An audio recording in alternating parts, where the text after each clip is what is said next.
Towards the end of the 18th century in Europe, especially in Germany, a new movement was founded which was interested in deeply spiritual matters. The origin of mankind and all the secrets of Atlantis were of particular interest. These spiritual groups were inspired mediumistically by invisible masters who taught European scientists visiting India and Tibet.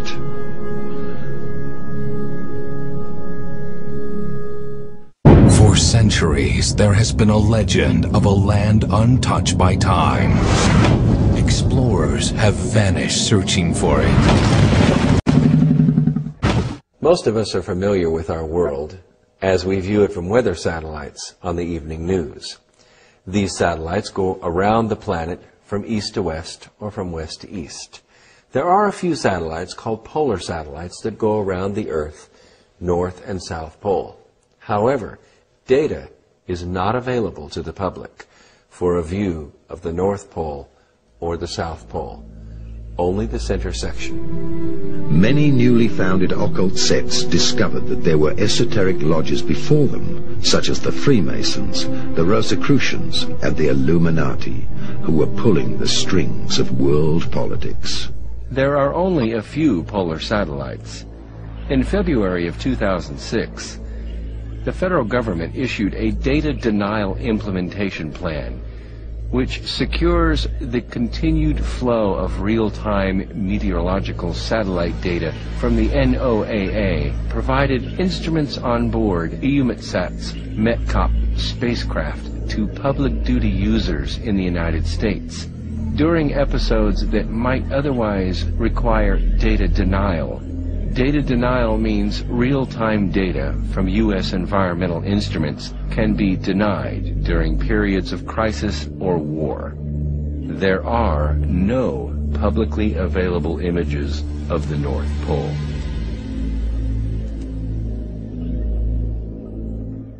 A journey to the center of the Earth. It wasn't just science fiction.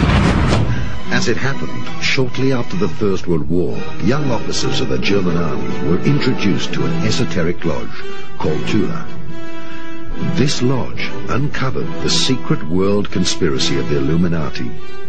These officers were extremely excited when they discovered that the war they had just lost had already been predicted as a conspiracy during the 19th century in the secret scripts of the wise men of Zion.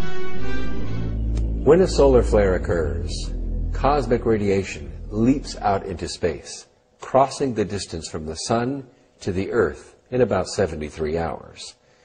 As it approaches the planet, it can often form an aurora borealis, also known as the northern lights, ribbons of light as cosmic radiation turns into light above our planet, approaching from the north or the south pole of our planet.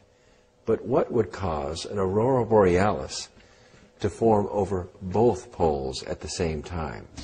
The source of the aurora borealis, the place where it said there lays an elusive opening between a surface world where the sun shines and the stars twinkle in the night, and an inner world, a land with no horizon. We believed in something that everyone told us was impossible. It's incredible. Doesn't this just completely blow your mind? Guys. Lane. Diamonds. Does this mean that everything in the book is real? Probably. All the really dangerous parts?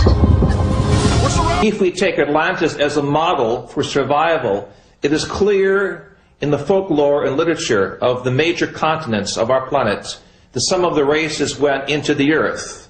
I brought with me from Africa pictures of these grotesque serpent-like beings. Many of them correspond to the extraterrestrial reports and photographs of some of these so-called snake people or serpent people.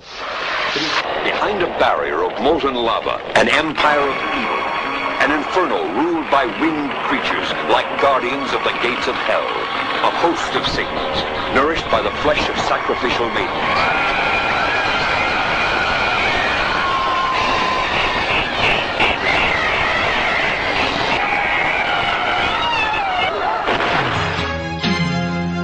Let the web of remembrance tell the tale. 40,000 years ago, the glory of Cobra-La dominated this planet, but an age of ice destroyed much of what we had built, and with it began the time of the barbarians. Surprise. At the meetings, they discovered that the financial lodges of the Zionists had merely used them on the battlefields. One can only guess that they saw the personified Satan in both the Freemason and the capitalistic lodges who had financed the war. Technology based on inorganic, lifeless substances. Their culture was a travesty of our own noble ways, and a threat to our very existence. Last century, various scientists searched for the pole openings. Accordingly, the South Pole is supposed to be the head chakra of the Earth and have an enormous pole opening. The North Pole would be the root chakra. During this century, two great efforts were made to find these pole openings and to make contact with the extraterrestrial races who built the underground cities within the Earth. We retreated to preserve our ways and await an opportunity to reclaim the Earth.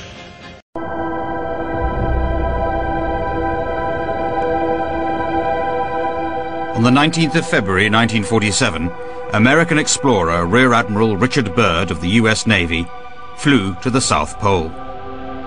It's said that when he came back, he wrote down what had happened on this expedition. Well, I got to tell you, the Admiral Byrd story is one of the strangest I've ever heard because it comes from someone of such credibility. Admiral Richard Evelyn Byrd explored Antarctica on 5 expeditions. A decorated World War I fighter pilot, Byrd combined traditional dog sleds with high-tech equipment and aerial survey, creating the most advanced exploration methods of his day. And, he had his diary. It's just a bizarre story. I mean, to have his plane, as you say, the engine's cut off, and it's glided into this other land, Shangri-La, wherever it may be, within the center of the planet. The curvature, I guess, is ever so slight. He never realized he was making that spin right into it. What do we know about Operation High Jump, about Admiral Byrd's expedition in the autumn of 46, the early spring of 47, to the South Pole? Under the living. The smooth shelf roughens. Dark rocks, called nunataks, appear above the ice. Then rugged mountain ranges as far as the eye can see. Bunger leans forward in amazement. His eyes have caught a sudden and unbelievable change in scenery. The universal white has turned to chocolate brown, dotted with blue. A cameraman goes into action. 300 square miles of land without snow. Land that might be in New Mexico or Arizona. Incredibly enough, in an official American Navy documentary film, we found footage of what Admiral Byrd found on the South Pole. He found giant freshwater, never freezing lakes with areas around them that were free of any snow. And pictures alone will prove Bunger has discovered a warm oasis in the shadow of the pole. It is for such supreme moments as this that men brave the hardships of exploration. The astounding, undreamed of fact is that they are over a chain of warm water lakes, whose shores, except for small patches, are free of ice and snow. And in an interview at Buenos Aires on his way back, Admiral Byrd made the incredible statement that the Third World War would probably be with an adversary coming from the polar regions of our planet, an adversary that has the ability to fly unobstructed from pole to pole. He was referring to the Germans at their South Polar colony at Neuschwabenland that were operating their anti-gravity craft with impunity and could fly circles around the globe and, of course, would shoot out of the sky any of the attacking American planes. And then these beings taking advantage and helping him. They were good beings, apparently, and then they let him go, and off he went. What a story. The Nazis were better informed by the secret esoteric orders and had exact knowledge about the lost cities of Agartha and Shambhala. Many of their expeditions involved searching for the entrances into the inner world and the lost techniques of the gods. It boggles the mind to try to grasp what these guys were thinking, because it is so totally alien. And that allowed them to go into areas that are completely beyond the Western paradigm, beyond what Western science says. This is what science is. And the Nazis said, yeah, this is what science is. Nearly 3,000 years, man has been searching for the lost art. The Nazis have had teams of archaeologists running around the world looking for all kinds of religious artifacts. If you've seen Raiders of the Lost Ark, then you're familiar with Nazi Germans running all over the world looking for artifacts and relics from which they could summon a spiritual power. And we have the records. There's no doubt that they did that. We must not forget one man who did not live to see the Third Reich, but who had a striking and important influence on Hitler, the writer and poet Dietrich Eckart. For a while, Dietrich Eckart lived at the foot of the mountain Untersberg and was initiated into the medieval mysteries and into the legends of caves. Adolf Hitler spent many hours with Dietrich Eckart at the Obersalzberg mountain, and both were followers of the hollow earth theory of Hans Erdinger. The Untersberg was already considered by the Templars to be a volcano with an access to the inner earth and to the legendary hollow world. Dietrich Eckart shaped Hitler's thinking more than we can imagine today. He also directed him towards a mediumistic education and showed him how to make contact with the spiritual world, in particular with the Germanic gods and the ancient Hypereia people from Agartha. Shortly before his death, in 1923, Dietrich Eckart is supposed to have said, "Follow Hitler, Hitler will dance. I have composed the music to his dance. I have given him the opportunity to get in touch with them. Do not accuse me. I will have had more influence on history than anybody else." To get in touch with them, what did he mean? In essence, and theoretically, it meant that Dietrich Eckart gave Hitler the possibility to contact the powers of Agati. He convinced him that he had to complete the work of Agati. It meant the demise of Shambhala represented in the international Freemasonry. Hermann Oberth gave a quote that we were helped by people from other worlds. What do you mean? After World War II, he joined the UFO movement in Germany. He became the honorary president of the German UFO Study Group.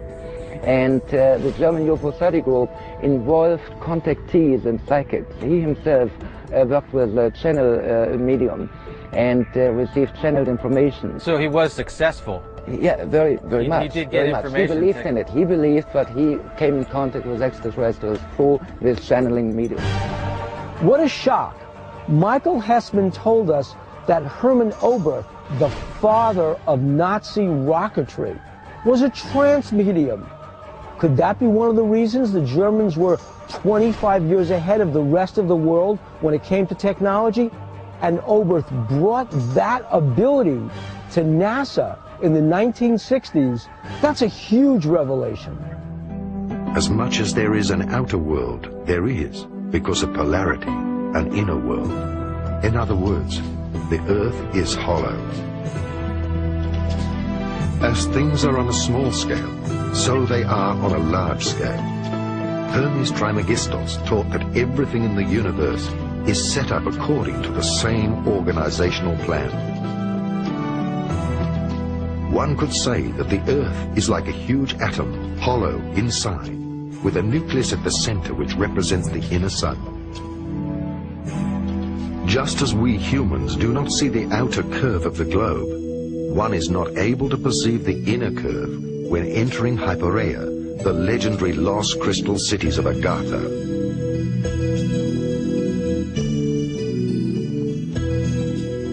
The initiated were able to get in touch with the civilizations of the inner Earth through gates. Until the sinking of Atlantis, this was general knowledge.